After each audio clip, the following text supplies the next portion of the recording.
Hey guys, welcome back to my channel. कैसे हैं आप लोग? आई होप अच्छे होंगे। और सबसे पहले आप लोगों को दशहरे की बहुत बहुत हार्दिक शुभकामनाएं। और जैसे कि आपको पता है कि हम यहाँ पे दिसंबर जो 2024 में यूजीसी नेट की एग्ज़ाम होने वाली है उसके लिए एक होमवर्क सीरीज़ कर रहे हैं, जिसमें मैं यूनिट वाइज आप लोगों को स्टेप 5 में मतलब 5 चरणों में आपकी यूजीसी नेट की तैयारी करवा रही हूँ हिंदी सब्जेक्ट की। तो इसके पहले 3 स्टेप मैंने दो स्टेप ऑलरेडी मैंने करवा दिया और ये तीसरा स्टेप है। और तीसरे स्टेप में हम लोग देख रहे हैं जो यूनिट 6 हमारा उपन्यास है उसके में ऑलमोस्ट सारे उपन्यास मैंने करवा दिए हैं। आज हम तमस पे बात करेंगे और इसके बाद आपका सिर्फ एक उपन्यास जो है वो है गोदान, वो बचा हुआ है तो मैं करवा दूंगी और इसके साथ ही आपका यूनिट 6 ख़त्म हो जाएगा। फिर हम यूनिट 7 पे चलेंगे। तो चलिए सबसे पहले बात करते हैं तमस उपन्यास के बारे में। ये एक बहुत अच्छी उपन्यास है और मुझे लगता है कि हर इंसान को पढ़नी चाहिए, क्योंकि इसको पढ़ने के बाद आपको पता चलेगा कि जो अभी हमारे वर्तमान परिदृश्य में क्या कुछ हमारे देश में हो रहा है, कैसे जो राजनीतिक लोग हैं, राजनीतिक से जुड़े हुए जो लोग हैं वो लोग कैसे एक दूसरे को लड़ाते हैं, ये सारी चीज़ें आपको देखनी होगी, मतलब आप अच्छे से समझ पाएंगे। तो सबसे पहले देखते हैं इसके जो रचनाकार हैं वो भीष्म साहनी और प्रकाशन वर्ष 1973 है। इसको याद करने का ट्रिक है ऐसे कि तमस 73 याद कीजिएगा, 1973। इसका क्या है, तो ये स्वाधीनता प्राप्ति से पूर्व पंजाब में पैदा हुए सांप्रदायिक तनाव और उससे जुड़ी क्रूरताओं का अंकन इसमें किया गया है। इसका हम कुछ पॉइंट्स जो है वो जान लेते हैं, कीवर्ड्स जिसको आप बोल सकते हैं। इस उपन्यास की पृष्ठभूमि भारत पाक विभाजन की त्रासदी पर आधारित है। देखिए जो 1947 में जो भारत और पाकिस्तान का विभाजन हुआ था उसके पृष्ठभूमि पर आधारित है ये, इसीलिए इसको बोलेगा कि विभाजन की पृष्ठभूमि पर आधारित है तमस उपन्यास। झूठा सच भी हमारा देश विभाजन के ही पृष्ठभूमि पर लिखा गया है। तो अब इसके आगे पढ़ते हैं कि अंग्रेज सरकार की नीति तथा कांग्रेस की स्वार्थपरता को इसमें दिखाया गया है और कुछ राजनीतिक दलों का घृणित वर्णन दिखाया गया है। 1975 में साहित्य अकादमी पुरस्कार भी इसको प्राप्त हो चुका है। 1986 में इस पर एक फिल्मकार गोविंद निहलानी ने टीवी सीरियल भी बनाया था, जिसमें खुद भीष्म साहनी ने अभिनय भी किया है। ये देखिए एक 1986 में एक फिल्मकार थे जो डायरेक्टर थे गोविंद निहलानी। यहाँ से प्रश्न पूछा हुआ है एग्जाम में, इसलिए मैंने इसको यहाँ पे लिखा है। गोविंद निहलानी ने इसके ऊपर टीवी सीरियल बनाया था। ऐसा पूछता है कि तमस उपन्यास के ऊपर किसने एक टीवी सीरियल बनाया था, तो गोविंद निहलानी ने बनाया था और ये 1986 में उन्होंने बनाया था। यह उपन्यास सबसे ज़्यादा पढ़े जाने वाले हिंदी उपन्यासों में से एक है। ये सारे बहुत इंपॉर्टेंट जो पॉइंट्स है वो मैंने यहाँ पे लिखा है। अब हम इस जो उपन्यास है, चूँकि ये उपन्यास बहुत ज़्यादा लंबा है तो इसका जो सारांश भी है वो भी थोड़ा सा 2 पेज का है, तो आप इसको देखिएगा। लेकिन आपको ट्रस्ट में इसको पढ़ने से आपको हर जगह फ़ायदा होने वाला है, तो एक बार तो आपको पढ़ना ही चाहिए। अब सारांश देखते हैं कि जो तमस भीष्म साहनी का सबसे प्रसिद्ध उपन्यास है और इस उपन्यास की कथा वस्तु 1947 यानी कि 1947 में पंजाब में हुए भयानक सांप्रदायिक दंगों पर आधारित है तथा इसमें लाहौर के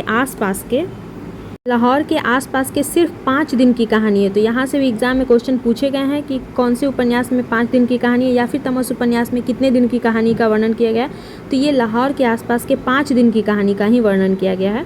और यह उपन्यास 2 खंडों में विभाजित है। पहले खंड में सांप्रदायिक तनाव की कहानी है तथा दूसरे खंड में अनेक गाँव उपन्यास की परिधि में आ जाते हैं। अगली बात है कि उपन्यास का आरंभ नत्थू चमार के द्वारा सुअर मारने की घटना से होती है। एक नत्थू चमार है जिसको पैसे देकर के उससे सुअर मरवाया जाता है। मुराद अली अंग्रेजी सरकार का चमचा है और वह नत्थू चमार को 5 रुपये देकर एक सुअर मरवाता है और उसे मस्जिद की सीढ़ियों पर फिकवाता है। देखिए जो राजनीतिक दल है कैसे हिंदू मुस्लिम के बीच में दंगे लगवाते हैं, यही इसमें दिखाया गया है। एक जो मरवाने वाला वो खुद मुस्लिम है और वो खुद इसको मरवा रहा है और सीढ़ी पे फेंक रहा है उसको, ताकि जो मतलब और वो अपने मन से नहीं करवा रहा है, अंग्रेजों के द्वारा उसको करवाया गया है ये सारा चीज़। 5 रुपये देकर एक सुअर मरवाता है और उसे मस्जिद की सीढ़ियों पर फिकवाता है। इस घटना से मुसलमानों में खलबली मच जाती है और एक उसके बदले में उन्होंने एक गाय को भी मार दी। परिणामतः शहर में सांप्रदायिक तनाव हो जाता है और दोनों संप्रदाय एक दूसरे के दुश्मन बन जाते हैं। नागरिकों का एक शिष्टमंडल डिप्टी कमिश्नर रिचर्ड से मिलता है तथा शांति स्थापना के लिए सरकारी सहयोग की बात करता है।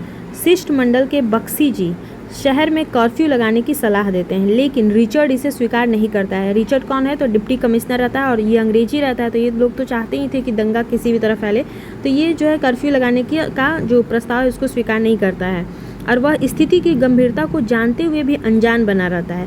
परिणामतः पूरे शहर में हत्या, लूट और आगजनी खुलकर होने लगती है और सांप्रदायिकता की आग, यह आग गांव में भी फैल जाती है और सैयदपुर में सिख और मुसलमानों के बीच में खूनी संघर्ष होता है। देखिए ये सब इम्पोर्टेंट है। सैयदपुर में सिख और मुसलमानों के बीच में खूनी संघर्ष होता है, भयानक रक्तपात होता है। सिख औरतें अपने बच्चों सहित कुएं में कूदकर आत्महत्या करती हैं, क्योंकि आग में जलने से अच्छा था कि वो लोग कुएं में कूद जाए। और जो लड़कियां थी मतलब उनको उठा लिया जाता है, उनको अपहरण कर लिया जाता है।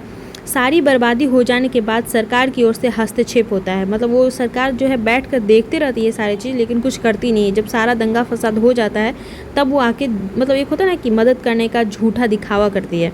नगर और गांव से के ऊपर से एक हवाई जहाज़ मंडराता है और सारे माहौल को मिनटों में बदल देता है। ये चीज़ वो लोग पहले कर सकते थे। लोग आतंकित होकर अपने अपने घरों में दुबक जाते हैं और कर्फ्यू लगा दिया जाता है।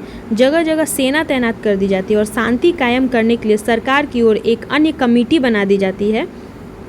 उस कमेटी में हिंदू, मुसलमान और सिख भी होते हैं।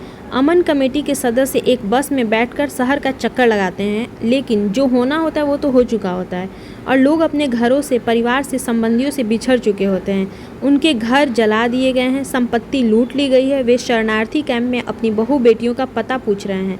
तमस उपन्यास इसी सांप्रदायिक खूनी संघर्ष की कहानी है। तो देखा आपने कि ये जो पूरा सारांश था वो किस तरह से बताता है कि जो वर्तमान परिदृश्य में भी कुछ ऐसा ही होता है। जितने भी राजनीतिक दल हैं वो लोग जानबूझ के ऐसा करते हैं, एक दूसरे को लड़ाते हैं और एक होता है ना झूठा दिखावा करते हैं। जब सारा कुछ हो जाता है उसके बाद से अब देखिएगा कि अभी बाढ़, बिहार में जो उत्तर बिहार की सबसे बड़ी जो दुर्दशा है वो बाढ़ की, और ये सब लोग पता है सबको। इनफैक्ट हम लोग जितने भी अधिकारी बन के जाते हैं, डीएम, एसपी, जो भी लोग जाते हैं उन लोगों ने पढ़ा है इसके बारे में कि जो मतलब मेंस में आंसर राइटिंग करने के लिए भी आता है कि उत्तर बिहार में जो बाढ़ की समस्या है उसे कैसे निपटा जाए। लेकिन ये लोग अधिकारी बनने के बाद भी कुछ नहीं करते हैं। और नीतीश कुमार जो है वो देखिएगा कि अभी बाढ़ जब आके चला जाएगा तब ये हेलीकॉप्टर से बाढ़ वाले एरिया का मतलब सर्वेक्षण करेंगे ये लोग, मतलब सर्वे करेंगे, देखेंगे क्या स्थिति। यार हर बार तो यही चीज़ होता है, तो आप इसके ऊपर काम क्यों नहीं करते हैं? जब वो चीज़ हो जाता है तब आप करके ही क्या कि किसी का 2 मंजिला 3 मंजिला घर गिर गया, किसी के बच्चे उसमें चले गए, किसी का जवान बेटा दह गया, किसी का पालतू पशु पक्षी सब उसमें चला गया, तो आपको इसके ऊपर पहले से ध्यान देना होगा ना। जब हो जाता है तब आप चलते हैं इसके ऊपर काम करने।